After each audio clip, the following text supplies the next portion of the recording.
Shalom Aleichem, kali ini kita masih akan membahas tentang monoteisme pada debat yang berlangsung cukup panas. Ini merupakan part 2 debat Lia Miron versus Zuma. Sebelumnya cukup menegangkan namun seperti biasa. Zuma karena ilmu tentang Alkitab ecek-ecek, jadi kebanyakan hanya menghina saja kerjaannya saat debat dengan Lia. Untuk kalian yang belum menyaksikan debat sebelumnya kalian bisa cek video sebelum atau klik bagian atas kanan ini. Di debat ini, Zuma diskakmat oleh Lia namun Zuma malah makin panas kayak konfor. Mari kita simak.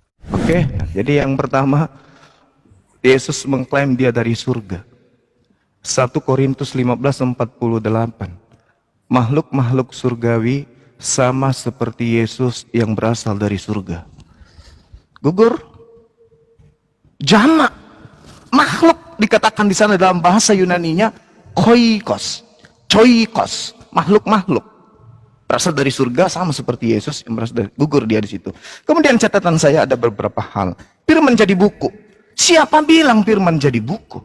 Tak ada. Tak ada konsep di Islam firman jadi buku, tak ada. Yang ada kalam dibukukan, kalam disatukan dalam sebuah buku. Dan kalam itu bukan buku. Buku itu ciptaan, kertas dan tinta. Nih. Ini ciptaan. Firman menjadi daging. Siapa bilang firman jadi daging? Maksudnya firman Allah kepada Maria agar Maria melahirkan seorang anak. Firman itu mewujud sesuai dengan kehendak Elohim. Dia jadi daging. Jadi firman daging. Apa buktinya? Yesus masih menerima firman. Segala firman yang engkau berikan kepadaku telah aku sampaikan kepada mereka. Yohanes 17:8, Yohanes 12:49, lebih sadis lagi. Aku tidak berkata-kata dari diriku sendiri. Loh, katanya kamu firman. Yang dikatakan firman, kun, jadi, maka jadi. Mazmur 33 nomor 9, memberi perintah, maka semuanya ada. Yesus, aku tidak dapat berbuat apa-apa dari diriku sendiri. Gugur lagi. Gugur. Jadi konsep firman yang Anda imani selama ini keliru besar. Firman jadi daging, salah. Tidak ada firman jadi daging, tidak ada perkataan. Nah kemudian, ketika saudara berbicara mengenai logos, seakan-akan mengajarin Bang Zuma. Anda juga harus membedakan antara etos, patos, dan logos. Logos itu dalam bahasa Ibrani dafar. Dafar itu adalah kegiatan Tuhan di dalam menciptakan, mengadakan sesuatu yang tidak ada menjadi ada. Maka dia dafar, berlogos, berkata. Berkata dengan kata memang beda. Berkata, pekerjaan kata itu adalah apa yang keluar dari yang dikeluarkan dari pekerjaan berkata tadi. Contoh nih, saya berkata, jadilah sumur. Sumur itu bukan saya, tapi sumur itu pada mulanya adalah perkataan dari saya. Bukan berarti sumur itu adalah saya. Jadilah Yesus, jadilah firman. Itu enggak ada seperti itu. Makanya kalau saudara saya ini mengambil Yohanes 1 nomor 3, tidak ada sesuatu yang ada selain daripada dia. Selain daripada yang sumber, termasuk Yesus. Contoh, Yohanes 1 nomor 3 ketika Anda mengurai, teruskan ke bawah di data nomor 14 ya. Firman itu telah menjadi daging. Maksudnya ide Tuhan itu benar-benar tercipta menjadi makhluk Yesus. Jangan Anda kaitkan lagi ke Elohim. Elohim itu jamak sehingga oh dia adalah Tuhan itu sendiri turun jadi enggak sampai segitu. Ajaran Ibrahim tidak seperti itu. Agama Nabi Ishak dan juga Nabi Ismail tidak seperti itu. Makanya kesalahan fatalnya itu di situ. Konsep firman yang Anda anut itu kelirunya di sana. Firman itu adalah kata. Berfirman itu adalah berkata. Ketika Tuhan hendak mencipta, mengadakan sesuatu di luar dari dirinya, maka Tuhan cuma berkata, cuma berfirman. Makanya Yesus mengatakan Yohanes 8:42, endingnya di situ. Tapi yang harus kita pakai akal, bukan iman. Yesus mengatakan apa? Aku datang di atas muka bumi ini menjadi daging, bukan atas kehendakku. Halo? Berarti dia bukan sang firman. Berarti dia bukan dafar, tetapi dia adalah buah yang dihasilkan kemudian dari pikiran, ide, gagasan Tuhan. Tuhan menginginkan menciptakan sebuah mujizat di tengah-tengah Bani Israel. Nabi Musa diutus. Kisah para Rasul 13 nomor 23. Tuhan menginginkan kemudian juru selamat di tengah-tengah Bani Israel. Yesus diutus. Jadi Yesus ini pada mulanya adalah firman. Betul, Yesus pada mulanya adalah firman. Yesus pada mulanya adalah ide. Ide itu bersama-sama dengan Tuhan. Dan ide itu keluar dengan cara Tuhan berfirman. Apa buktinya? Gabriel pada bulan ke-6 datang menyampaikan firman itu kepada Maria. Tuhan yang Maha Tinggi menginginkan engkau hamil. Hamil dia.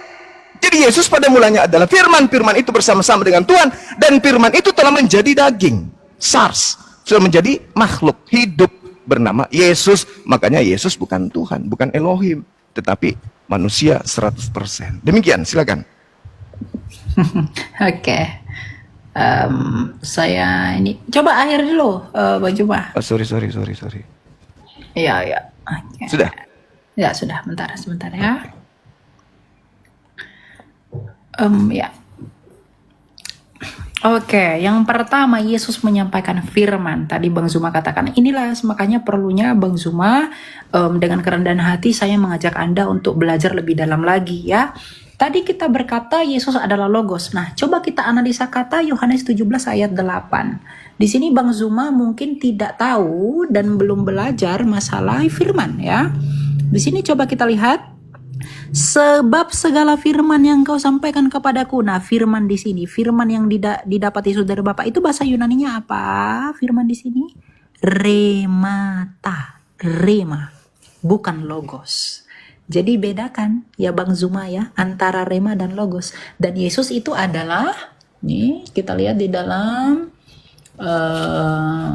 ini tadi di dalam nih, pada mulanya adalah firman. Firman itu bersama-sama dengan Allah. Coba lihat dalam Yunaninya, dalam naskah Textus Receptus.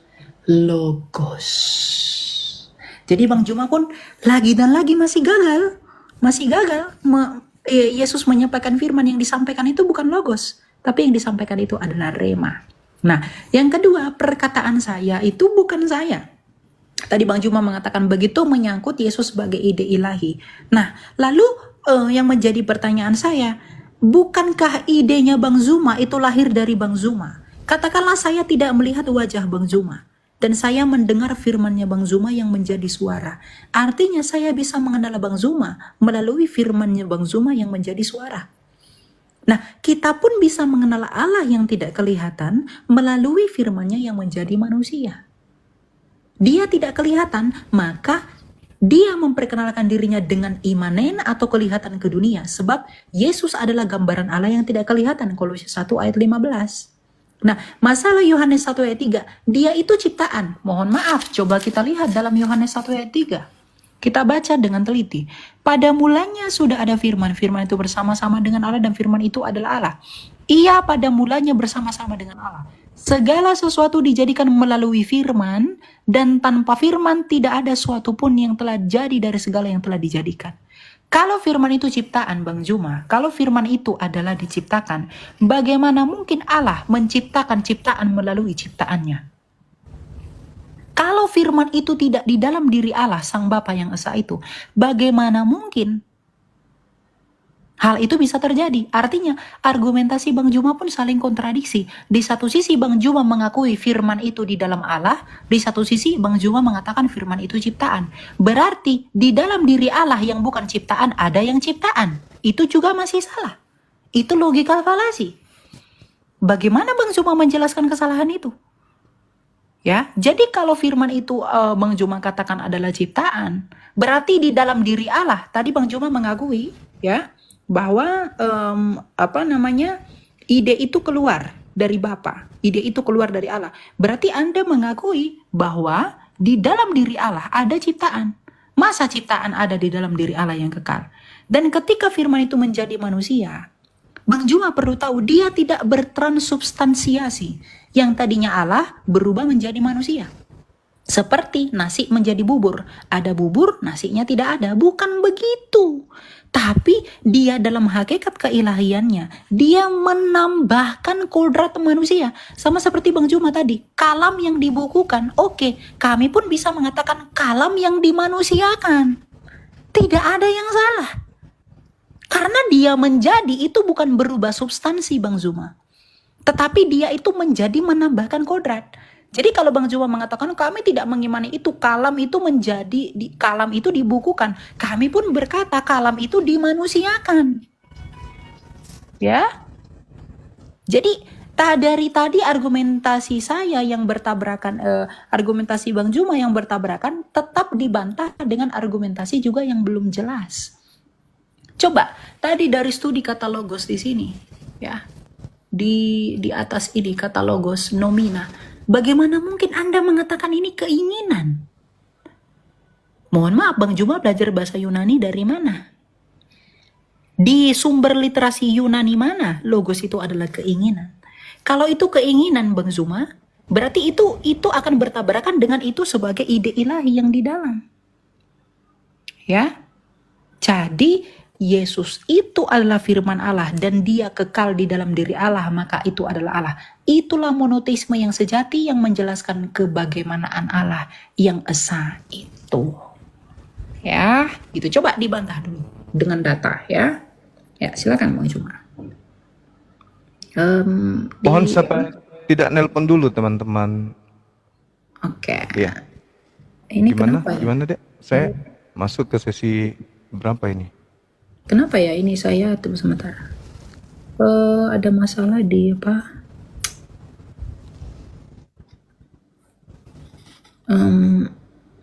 Saya tidak bisa tekan layar ini. Kenapa ya? Sebentar ya. Ada masalah.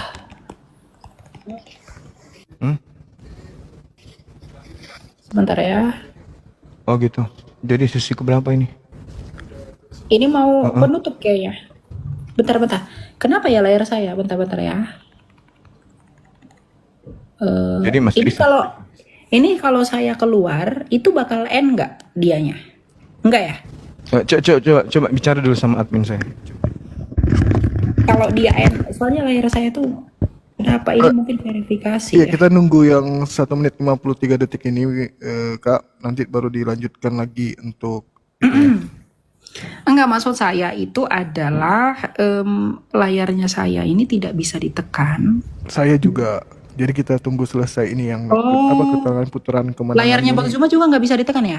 Iya benar. Kita Oh ya selesaikan sudah, aja nih ya 1 udah menit. ditunggu aja kalau gitu. Baik. Ya oke. Ya udah, kita tunggu aja ya. Ini apa nanti?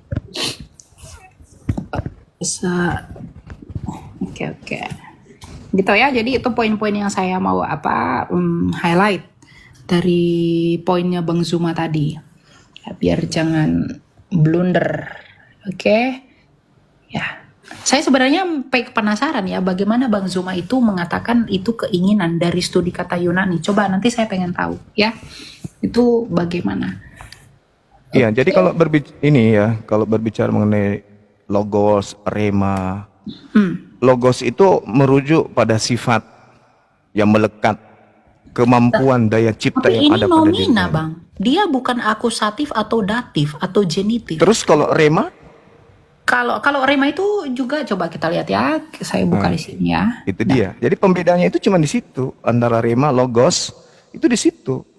Coba nih, coba lihat Bang. Di sini rema itu juga nomina, tapi dia itu dia, dalam makanya. pengertian perkataan. Perkataan, bukan- ucapan, Ya. lisan. Nah kalau logos, Ya, betul. Kalau logos itu yang mendasari perkataan itu, yang menyebabkan nah, perkataan itulah itu yang ada. saya katakan sifat tadi. Itu adalah Itulah yang logos. saya katakan sifat. Jadi ibaratkan mulut, itulah mulut. Sementara rema, itulah yang keluar dari mulut. Itu maksud saya. Antara logos dan rema. Ini kok nggak bisa seperti tetap ya? Ayo, kita mulai lagi. Masih nggak bisa nggak sih? Udah bisa ya? Jadi Masih gimana? belum. Oh, Layarnya juga ketutupan. Sebentar. Kalau saya turun dulu gimana ya? tinggal diterima, Dek. Udah Iya, kayaknya tapi dikirim. ini. Ya. Oke. Sebentar Bang. Ada apa ini masalah itu tadi? Oke. Lanjutlah. Mulai. Oke. Ya, Iya. lanjutlah. Jadi ada hal yang menarik dari ungkapan terakhir tadi dari Delia yang mengatakan bahwa Tuhan menambahkan. Nah, di sini sebenarnya inilah kehadiran Kristen itu di situ. Jadi ajaran Abrahamik ini, ajaran tauhid ini itu kemudian ditambahkan dengan konsep Tuhan menambahkan kodrat manusia. Nah, pada saat Tuhan menambahkan kodrat manusia inilah jatuhnya kepada ciptaan. Kemanusiaan ini ciptaan. Makanya dikatakan firman, logos, sifat yang ada pada diri Tuhan, ide, gagasan, keinginan Tuhan yang ada pada diri Tuhan, daya cipta, daya penciptaan yang ada pada diri Tuhan itu, Tuhan aktualisasikan dalam bentuk perkataan. Maka dia berkata, keluar dari sifatnya, logosnya yang melekat pada diri Tuhan itu, kemudian dia mengatakan, aku hendak menciptakan makhluk bernama Yesus dari seorang wanita perawan bernama Maria. Itu logos, sifat yang melekat pada diri Tuhan. Sifat ini kemudian terrealisasi dengan rema, dengan dia berfirman. Maka malaikat Gabriel menyampaikan kepada Maria, terrealisasilah apa yang ada. Begitu daging ini jadi manusia karena dia dikasih roh, kemudian dia menerima rema, dia menerima kehendak firman Tuhan. Makanya ketika Yohanes 17:8 saudara tunjukkan kata itu memang betul. Yesus menerima rema. Oke. Yesus menerima perkataan. Yes. Jadi sang logos menitipkan kemudian rema, ucapan kepada sang perantara, yaitu Yesus yang adalah makhluk. Itu tidak salah di sana. Itu tidak keliru. Yang jadi permasalahan kemudian adalah ketika Yesus ini yang adalah makhluk, yang berasal dari sifat Allah yang adalah logos yang melekat pada diri Allah, kemudian menerima rema, dianggap sebagai Tuhan itu sendiri. Sehingga ada konsep menambahkan kodrat daging. Daging ini ciptaan. Apa mungkin Tuhan menambahkan ciptaan pada dirinya dan ciptaan itu kemudian menjadi Tuhan juga? Ya tidak mungkin lah. Itu konsep para dewa. Kalau dewa-dewa Roma Yunani, iya. Makanya muncul kata Theos. Theos itu dewa. Dewa nuzul menjadi manusia, mengambil daging menjadi setengah dewa, setengah manusia. Itu betul. Tapi kalau dikatakan kemudian pencipta langit dan bumi yang dikenal dengan sebutan Hasem, menambahkan pribadi baru dalam bentuk daging, oh itu nggak ada. Di ajaran Nabi Ibrahim, Abrahamaik itu nggak ada yang kayak gitu. Itu murni dari ajaran Kristen aja yang bikin. Makanya konsep logos ini dalam hal ini adalah pada mulanya adalah firman-firman ini menjadi daging, itu hanya ada di Kristen. Yohanes 1 ini nggak diimani oleh orang-orang Yahudi. Karena itu sangat mengganggu ajaran tauhid mereka. Mengganggu ajaran yang diajarkan oleh Nabi Abraham atau kakek mereka. Ini yang perlu dipahami. Sehingga ketika kita gulirkan permasalahan, kodrat yang ditambahkan pada diri Tuhan ini apakah ciptaan atau pencipta? Nah itu masalah di situ. Ketika saudara mengatakan menambahkan kodrat manusia, pertanyaannya, jasadnya, dagingnya, berupa kaki, tangan, semua yang ada pada diri, ini ciptaan atau pencipta? Siapa yang kemudian mengadakan sesuatu yang tidak ada menjadi ada? Maria tadinya tidak punya anak, tiba-tiba muncul bayi. Siapa yang menciptakan bayi imut ini? Karena ini adalah hal yang ditambah-tambahkan kemudian. Sehingga Yesus mendapatkan posisi dari Trinitas ini. Yesus jadi bagian, dagingnya jadi bagian, jadi Tuhan. Sehingga kata Elohim dimaknai jamak. Tuhan itu banyak. Nah sekarang permasalahannya muncul. Ketika Tuhan menambahkan kodrat manusia, daging, darah, kulit, tulang, rambut, kuku. Ini apa? Ciptaan atau bukan? Karena dia adalah hal baru. Anak Maria ini adalah hal baru. Maria tadi yang tidak memiliki anak, tiba-tiba menjadi anak. Nah inilah kemudian yang perlu dipahami oleh saudara-saudara Kristen, bahwa batilnya konsep Trinitas itu nyata terlihat dengan adanya penambahan pribadi Tuhan yang merupakan manusia. Gambarannya Kolose 2:9, Filipi 2 nomor 6 sampai nomor 8.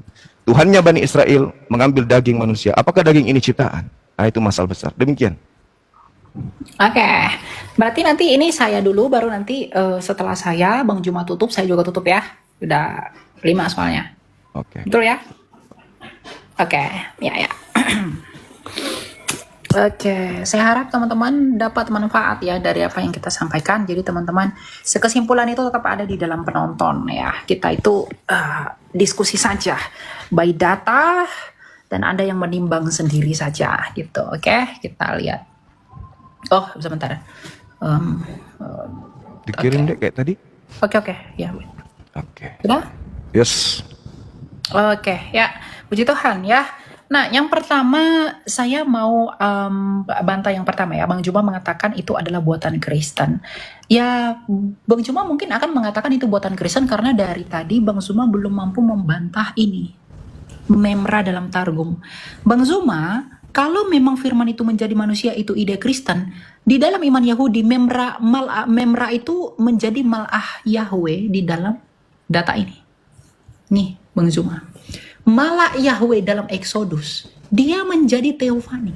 Memra itu menjadi teofani. Dan Memra itu juga disembah. Artinya ide firman Allah menjadi manusia itu bukan punya Kristen doang.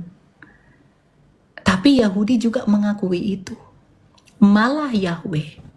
Memra dalam Targum tadi.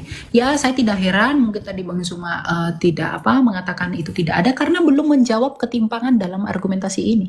Ini belum dibantah sama sekali. Ini punya Yahudi, ya. Nah, kemudian yang kedua itu adalah logos itu sifat. Nah, kalau logos itu adalah sifat, saya ingin ajak Bang Zuma berbicara lebih jauh. Bagaimana mungkin sifat itu adalah nomina, Bang Zuma? Sifat itu adalah adjektiva, bukan nomina. Adjektif, cantik, manis, lucu, itu sifat. Itu adjektiva. Tapi logos ini nomina, nominatif. Apakah Bang Zuma itu mau mengubah yang nomina dalam dalam pemahaman Yunani itu menjadi adjektiva? Makanya dari tadi saya pengen Bang Zuma itu sebenarnya tunjukin kepada saya di mana data yang menunjukkan logos itu adalah adjektiva. Saya pengen tahu. Saya sudah menunjukkan literasi saya, logos itu adalah nominatif. Bentuk genitifnya logo, bentuk akusatifnya logon, bentuk datifnya logo. Jamaknya pun, nominatifnya pun menyerap kata tunggalnya logoi. Sama seperti theos menjadi theoi. Ya, theos itu nomina dan nominatif jamaknya adalah theoi. Nah, lalu kenapa begitu? Bagaimana Bang Zuma menjawab ini? Bagaimana Bang Zuma mungkin dengan mudah membolak-balikkan istilah, tapi tidak ada literasi yang disampaikan? Ya.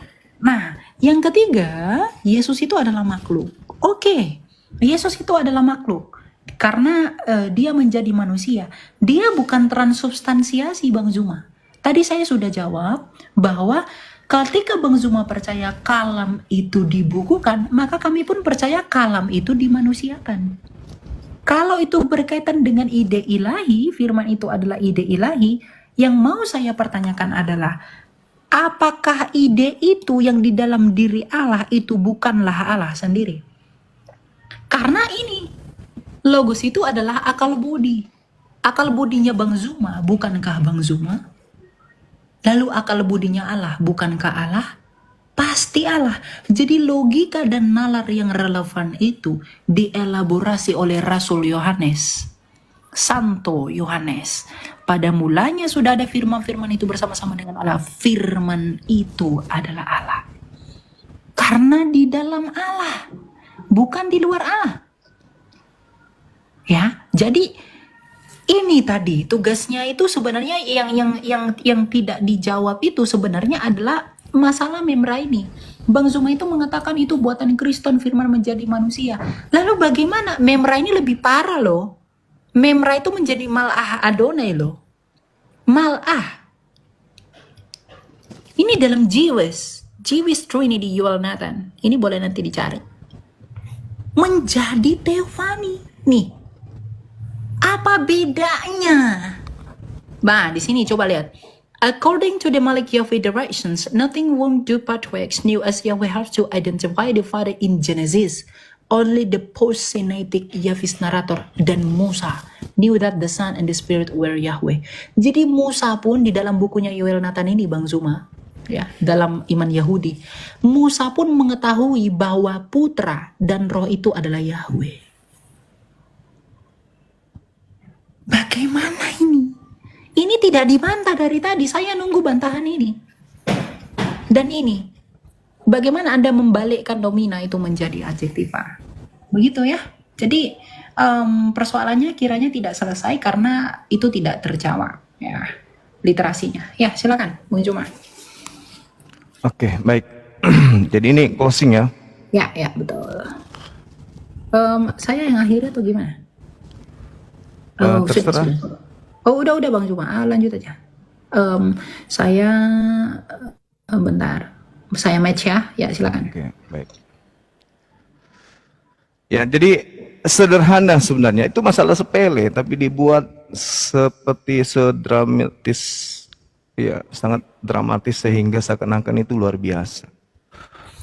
Sebenarnya kalau kita mau melihat bagaimana pendalaman materi tentang malah Elohim, coba kita lihat dalam Kejadian 31 nomor 11. Memang yang datang ke sana itu malaikat dan diakui sebagai Elohim itu sendiri. Bahkan Yesus pun menganggap dirinya Eloah. Yohanes 10 nomor 34 kan dibantah, semua data-data Anda itu dibantah oleh Yesus.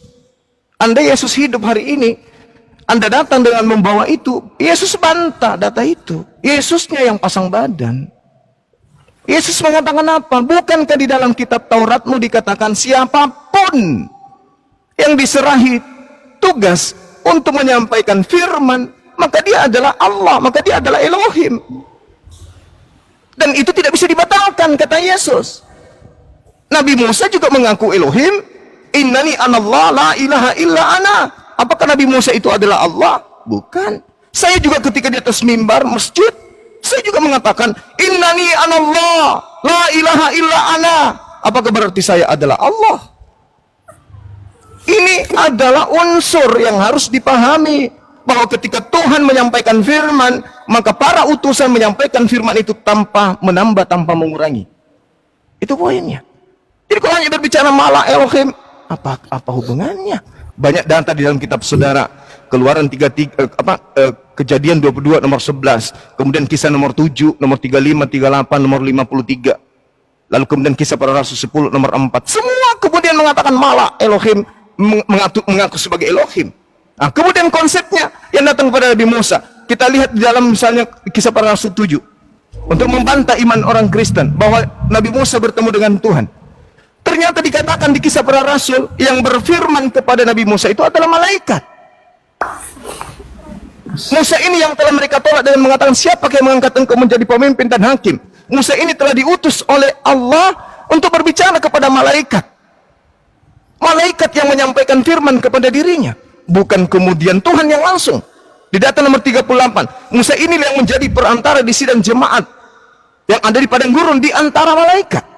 Malaikat ketika datang kepada Nabi Musa, malaikat itu tidak mengatakan, hai Musa, aku malaikat. Tidak. Dia mengatakan, akulah Elohim.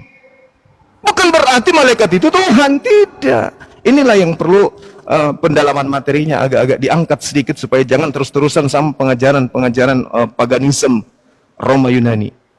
Kemudian Al-Quranul Karim menjelaskan di dalam surah Al-Ankabut ayat 44. Khalaqallahu as-samawati wal ardi bil haqq. Inna fi dzalika laayatin lil mu'minin. Allah menciptakan langit dan bumi dengan hak, dengan kebenaran. Lalu kemudian sungguh pada yang demikian itu pasti terdapat tanda-tanda kebesaran Allah bagi orang-orang yang beriman. Itu sama ketika Tuhan menyatakan dirinya sebagai As-Saddai kepada Bani Israel. Tidak ada bedanya kemudian.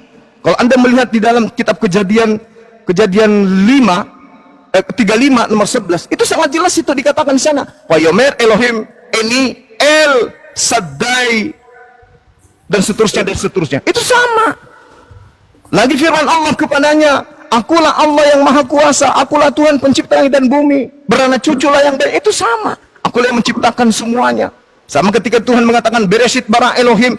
Elohim bukan berarti jamak di sana, tetapi Elohim sedang menyatakan dirinya sebagai pencipta langit dan bumi. Sama seperti ketika di Al-Quran, kami yang mewahyukan, kami juga yang menjaga.